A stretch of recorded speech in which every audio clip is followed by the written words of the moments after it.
अस्सलाम वालेकुम dear friends, उम्मीद करता हूँ आप बिल्कुल खैरियत से होंगे। आज अपने इस लेक्चर में हम डिस्कस करेंगे 497 CRPC यानी ज़ाब्ता फ़ौजदारी सेक्शन 497 ज़मानत बाद अज़ गिरफ़्तारी आफ्टर अरेस्ट बेल को डिस्कस करता है। आज हम अपनी इस वीडियो में इन चीज़ों को डिस्कस करेंगे कि सेक्शन 497 के तहत एक मुल्ज़म किस वक्त ज़मानत लगा सकता है, क्या दौरान तफ्तीश भी ज़मानत लगाई जा सकती है, और अगर मुल्ज़िम एक से ज़ायद मुकदमात में इन्वॉल्व है तो वो किस तरह ज़मानत अप्लाई कर सकता है। सेक्शन 497 मेनली 4 चीज़ों को डिस्कस करता है। Number 1 prohibitory clause, number 2 further inquiry, number 3 bail cancellation और नंबर 4 है स्टैट्यूटरी क्लॉज। इससे पहले कि हम अपनी वीडियो को तफसील से डिस्कस करें, अगर आपने मेरे इस चैनल को सब्सक्राइब नहीं किया तो इसको सब्सक्राइब करें, इस वीडियो को लाइक करें। मैं आपको यकीन दिलाता हूं कि अगर आप मेरी इन वीडियोस को तफसील से और गौर से देखेंगे तो आपको फ़ौजदारी केस को समझने में बहुत मदद मिलेगी। तो आइए अपने टॉपिक की तरफ आते हैं। Bail after arrest.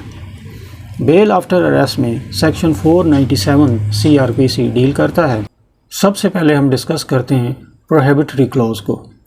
यानी ममनुआ क्लॉज। जब भी कोई मुल्ज़िम ऐसा जुर्म करता है जिसके बारे में कोर्ट को ये यकीन हो कि इसने नाकाबिल ज़मानत जुर्म किया है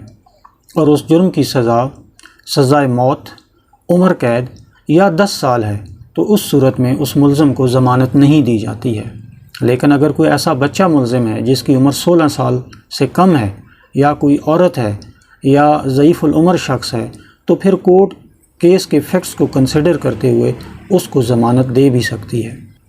इस क्लॉज़ को हम प्रोहिबिटरी क्लॉज़ कहते हैं और फ़ौजदारी मुकदमात के अंदर ये एक बहुत ही अहम क्लॉज़ है, क्योंकि जितने भी मुकदमात में बेल खारिज की जाती है उनमें हर वकील जो मुद्दई साइड से होता है वो इस चीज़ का आर्गू ज़रूर करता है कि ये केस प्रोहिबिटरी क्लॉज़ का है, लिहाजा कानूनी तौर पर इस मुल्ज़िम को ज़मानत नहीं दी जा सकती। तो सबसे पहले आपने अपनी ज़मानत में ये देखना है कि क्या आपके मुल्ज़िम का केस प्रोहिबिटरी क्लॉज़ में फ़ॉल करता है या नहीं करता है। अगर तो प्रोहिबिटरी क्लॉज़ में फ़ॉल करता है तो फिर मुल्ज़िम की तरफ से ये ग्राउंड आप नहीं ले सकते कि ये प्रोहिबिटरी क्लॉज़ में फ़ॉल नहीं करता है, लिहाजा bail as a matter of right मुल्ज़िम को दी जाए। अगर मुल्ज़िम का केस प्रोहिबिटरी क्लॉज़ में फ़ॉल करता है तो फिर आपने इस ग्राउंड को नहीं लेना, बल्कि आपने फ़र्दर इंक्वायरी के ग्राउंड की तरफ जाना है। आइए डिस्कस करते हैं फ़र्दर इंक्वायरी को।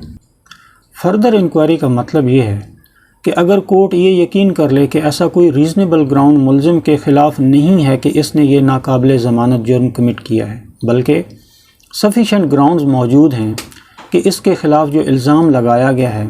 उसमें इसको साबित करने के लिए अभी मज़ीद तफ्तीश की, मज़ीद शहादत की ज़रूरत है, तो इसको हम फ़र्दर इंक्वायरी कहते हैं। फ़र्दर इंक्वायरी का एक मतलब ये भी है कि उस मुल्ज़िम के ख़िलाफ़ जो भी शहादत सफ़े मिसल पर आ चुकी है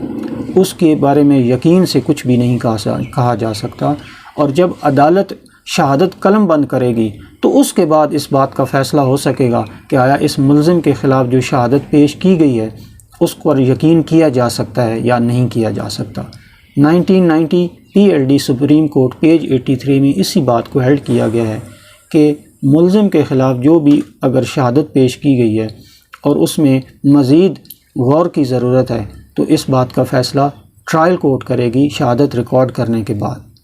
तो जब भी किसी मुल्ज़िम का केस फ़र्दर इंक्वायरी का होता है, ऑनरेबल कोर्ट उसको ज़मानत दे सकती हैं। उसके ख़िलाफ़ बेशक जुर्म जो है वो 302 का हो, कोई ऐसा जुर्म हो जिसकी सज़ा मौत हो, उम्र कैद हो या 10 साल हो, अगर उसका केस फ़र्दर इंक्वायरी का बन रहा है तो फिर उस सूरत में मुल्ज़िम को ज़मानत दी जा सकती है। अब हम डिस्कस करते हैं स्टैट्यूटरी क्लॉज़ को। सेक्शन 497 CRPC की स्टैट्यूटरी क्लॉज़ के मुताबिक अगर किसी मुल्ज़िम के ख़िलाफ़ ऐसा जुर्म है जिसकी सज़ा मौत नहीं है और उसके केस का फ़ैसला 1 साल तक नहीं हो सका, तो इस सूरत में वो इस ग्राउंड के ऊपर, स्टैट्यूटरी पीरियड के ऊपर वो अपनी ज़मानत लगा सकता है कि मेरे केस में 1 साल से ज़ायद अरसा हो गया और इसका फ़ैसला नहीं हुआ और मुझे ज़मानत दे दी जाए। तो इस सूरत में ऑनरेबल कोर्ट के पास इख्तियार है कि वो उसको स्टैट्यूटरी ग्राउंड के ऊपर उस बंदे को ज़मानत दे देते हैं। अगर फ़ीमेल मुल्ज़िम है और उस मुल्ज़िमा के ख़िलाफ़ एक ऐसा जुर्म है जिसकी सज़ाए मौत नहीं है, तो उसका फ़ैसला अगर 6 माह तक नहीं हुआ तो تو وہ بھی کورٹ کے اندر اس گراؤنڈ کے اوپر ضمانت لگا سکتی ہے اور آنریبل کورٹ اس کو یہ ضمانت دے سکتے ہیں۔ اسی طرح اگر ایک ملزم نے ایسا جرم کمٹ کیا ہے جس کی سزا موت ہے اور اس کے کیس کا فیصلہ 2 سال گزرنے کے باوجود بھی نہیں ہو سکا، تو وہ بھی اس گراؤنڈ کے اوپر کورٹ کے اندر ضمانت لگا سکتا ہے، اور آنریبل کورٹس اگر دیکھتی ہیں کہ واقعی اس ملزم کے پارٹ کے اوپر کوئی ایسی ایکٹ اور اومیشن نہیں ہے کہ یہ اس ملزم نے اس کی وجہ سے یہ ڈیلے ہوا ہے، تو پھر آنریبل کورٹس اس کو ضمانت دے بھی سکتی ہیں۔ لیکن یہاں پر ایک چیز میں آپ کو بتاتا چلوں کہ جس ملزم کے بارے میں کورٹ کا یہ اوپینین ہو کہ یہ ہارڈنڈ ڈیسپریٹ کرمینل ہے، پریویس کنوکٹڈ ہے کسی ایسے جرم کے اندر جس کی سزا موت ہے، تو پھر اس ڈینجرس کرمینل کے اوپر یہ رول اپلائی نہیں ہوتا اور آنریبل کورٹ اس کو ضمانت دینے سے انکار کر دیتی ہیں۔ اب ہم بات کرتے ہیں بیل کینسلیشن کے اوپر۔ سیکشن 497(5) کے تحت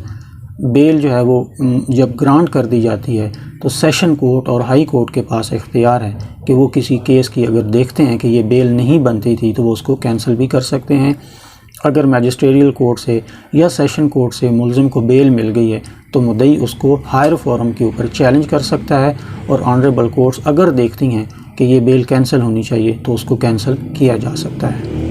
ڈیئر فرینڈز، بیل کی جہاں تک بات ہے، اگر ہم بیل فائل کرتے ہیں اور آپ کو یہ لگتا ہے کہ میرا بیل کا کیس نہیں بن پا رہا، یا آنریبل جج کو آپ کنونس نہیں کر پاتے اور ان کی اوپینین یہ ہوتی ہے کہ میں آپ کو بیل نہیں دے سکتا، تو اس صورت میں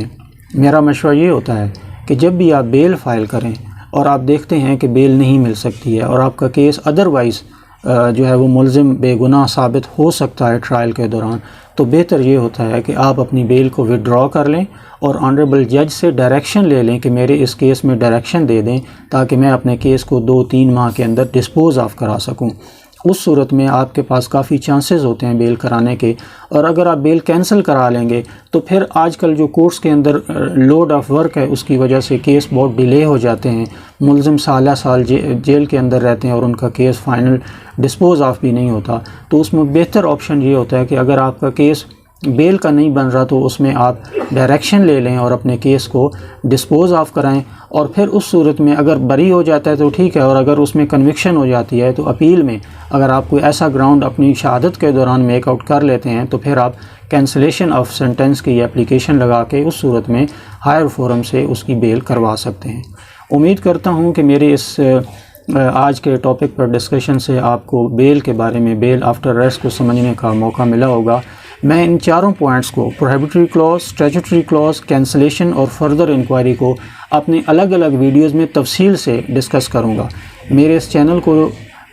سبسکرائب کریں، میری اس ویڈیو کو لائک کریں، اور میں آپ کو یقین دلاتا ہوں کہ اگر آپ میری ان ویڈیوز کو ریگولرلی دیکھیں گے تو آپ کو فوجداری معاملات کو سمجھنے میں بہت مدد ملے گی۔ اگلی ویڈیو تک اجازت دیجیے، انشاءاللہ جلد ملاقات ہوگی۔ اللہ حافظ۔